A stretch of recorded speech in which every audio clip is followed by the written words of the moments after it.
Yo les gars, on se retrouve aujourd'hui pour une nouvelle vidéo. Aujourd'hui on s'intéresse au support qui arrive pour le deck Monarch dans Alliance Insight début juillet.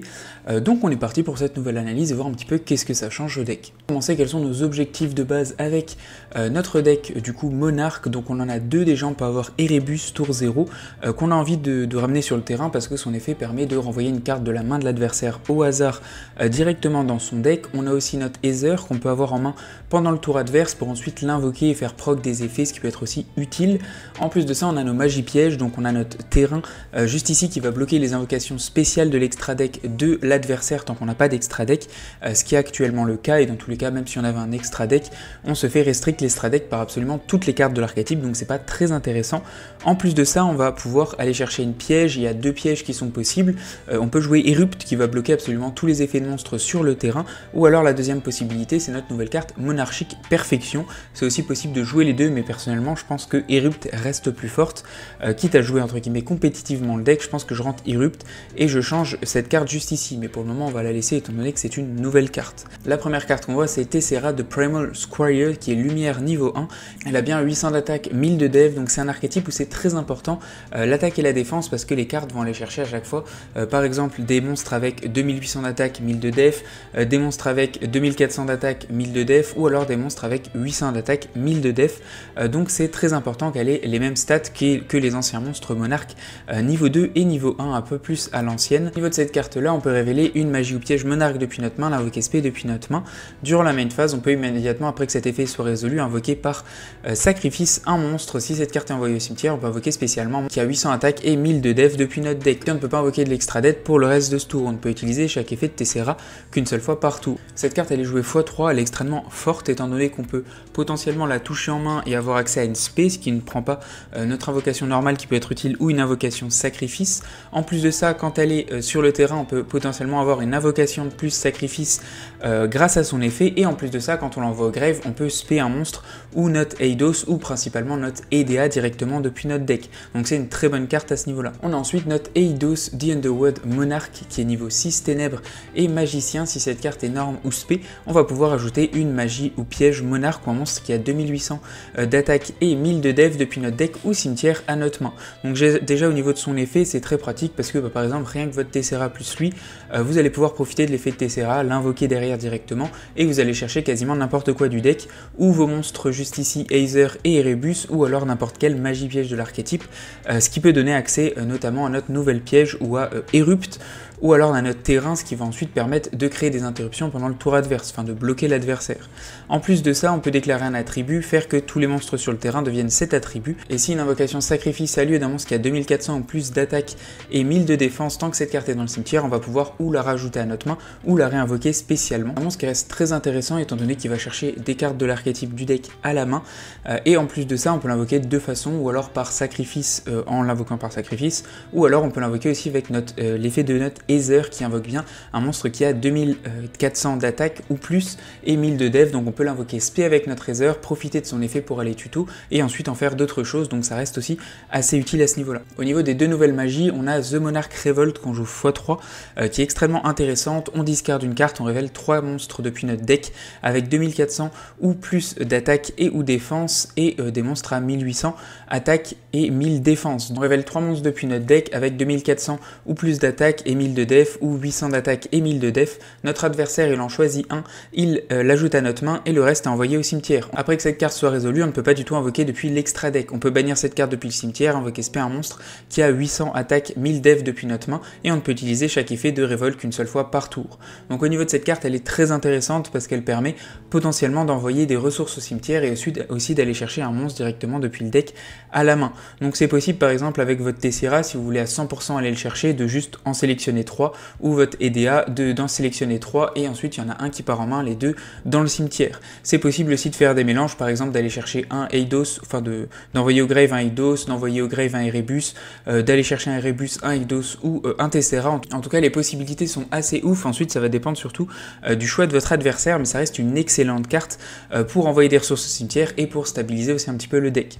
Au niveau de la deuxième magie, c'est The Monarch Master Plan qui est une magie normale. On va surtout utiliser son premier aspect, on peut peut envoyer une magie ou piège monarque directement depuis notre deck au cimetière. Si cette carte est bannie, on peut target un monstre que l'adversaire contrôle, ajouter un monstre qui a le même attribut directement, qui a 2400 d'attaque, 1000 de def depuis notre deck ou notre cimetière à notre main, et appliquer un effet. On peut invoquer Norm en plus un Zabor, Mobius, Testalos, Grand Marg, Raiza ou Chaos. Donc en gros c'est les monstres monarques de base, donc c'est pas le cas dans ce deck là, on n'en joue pas, mais si vous voulez ajouter un petit côté rétro ou juste jouer par exemple un Chaos, ça peut être intéressant de jouer son deuxième aspect. Ce qui nous intéresse à cette carte là, c'est surtout de pouvoir envoyer directement au cimetière notre Panthéisme of the Monarch. Panthéisme, on va le bannir, sélectionner 3 magies ou pièges depuis notre deck, l'adversaire en choisit une au hasard et on l'ajoute en main. Donc c'est surtout pour ça que cette carte on va la jouer, parce qu'elle permet de stabiliser l'envoi de Panthéisme, et Panthéisme permet ensuite d'aller chercher une magie ou piège depuis le deck à la main. La dernière nouvelle carte, c'est Monarchique Perfection, qui est une carte piège continu. Une fois par chain, si notre adversaire invoque spécialement un monstre et qu'on contrôle un monstre invoqué par sacrifice, on va pouvoir bannir une magie ou piège monarque depuis notre cimetière et activer un de ses effets, ou détruire un monstre sur le terrain, détruire jusqu'à 2 magies pièges sur le terrain, discarder une carte de la main de l'adversaire, détruire une carte face verso sur le terrain, placer une carte depuis le terrain au-dessus du deck, ou bannir une carte sur le terrain. Donc en fait cette carte elle reste très intéressante étant donné que l'invocation spéciale chez l'adversaire ça va arriver, vous avez tout le temps des monstres invoqués par sacrifice. Le seul truc c'est que ça reste un peu plus situationnel qu'un Irrupt qui va vraiment bloquer absolument tout l'adversaire, mais pour moi ça reste une très bonne carte parce qu'il y a 1 million de possibilités à chaque invocation et ils sont tous extrêmement forts, que ce soit de péter sur le terrain, d'aller chercher de la main, de bannir, etc. Ça reste une excellente carte monarque qu'on peut potentiellement jouer. On va maintenant s'intéresser à un petit combo monarque, donc c'est pas quelque chose qui est très stable étant donné que on va toujours être dépendant de la carte que choisit l'adversaire, donc on va voir un combo juste pour voir un petit peu où est-ce que ça va nous mener. Donc je vais activer mon Monarque Revolt, défausser une carte et choisir 3 cartes. Donc je vais choisir une fois mon Tessera, une fois mon monstre Eidos et une fois mon monstre Erebus.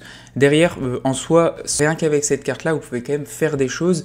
Et en plus, dans le deck monarque, vous jouez quasiment que des cartes monarques, donc c'est très rare de faire des combos une carte, mais en général, on arrive toujours à finir avec ou au moins le terrain ou au moins la piège pour bloquer l'adversaire. Donc là, derrière, c'est mon Erebus qui est en main. Il y a mon Tessera qui active son effet dans le cimetière, c'est pour spé directement mon Aidea. Aidea active son effet aussi, il va nous permettre de spé ce monstre-ci, Garum, The Storm Vassal. Il y a des decklists qui la jouent, d'autres non. Ça nous permet tout simplement d'avoir une spé de plus et un effet en plus quand il part au grave.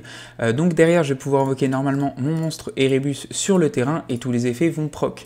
Effet de ce monstre-là, effet derrière de Erebus et effet de mon monstre vent dans le cimetière. Effet de mon monstre vent, il me permet d'aller chercher un autre Tessera depuis le deck à la main, et ensuite on a effet de notre Erebus qui nous permet d'envoyer notre piège qui va pouvoir se respé et notre Panthéisme directement au cimetière, et on va pouvoir rajouter en main directement notre monstre. Effet ensuite de Panthéisme directement dans le cimetière qui me permet de révéler 3, on va révéler 3 fois notre Tenacity of the Monarch comme ceci.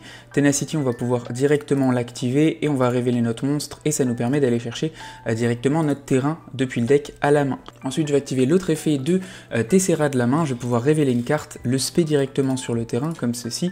Ensuite je vais activer son effet pour pouvoir faire une invocation sacrifice de mon monstre comme ceci. Hop. Effet du coup de ce monstre là, il me permet d'aller chercher une piège, donc si vous jouez Irrupt, vous allez chercher Irrupt, si vous jouez Perfection, vous allez chercher Perfection. Derrière ça, je vais pouvoir activer mon terrain, set directement ma piège, et j'ai en soi ce que j'ai besoin. Donc j'ai renvoyé une carte de l'adversaire directement depuis sa main dans le deck, l'adversaire ne pourra pas invoquer de l'extra deck, et en plus à chaque fois qu'il va faire une spé, je vais avoir un effet qui va proc grâce à Perfection. Ma conclusion sur ce nouveau support de Monarque, donc c'est clairement encore une fois de l'excellent support. On a surtout Tessera que je trouve extrêmement forte étant donné que on a un effet au grave, on a un effet quand on l'invoque sur le terrain, elle redonne une invocation sacrifice. Même si on n'a pas grand chose, si on touche cette carte là, on arrive vraiment à un minimum avec le deck Monarque, ça permet de stabiliser, on a une nouvelle magie piège. Je trouve la piège quand même très très cool et je trouve aussi Eidos effectivement très très fort pour aller chercher des cartes du deck à la main. Donc ça va extrêmement bien ensemble. Le seul problème je trouve de Monarque reste toujours le même, c'est surtout l'aspect de deuxième.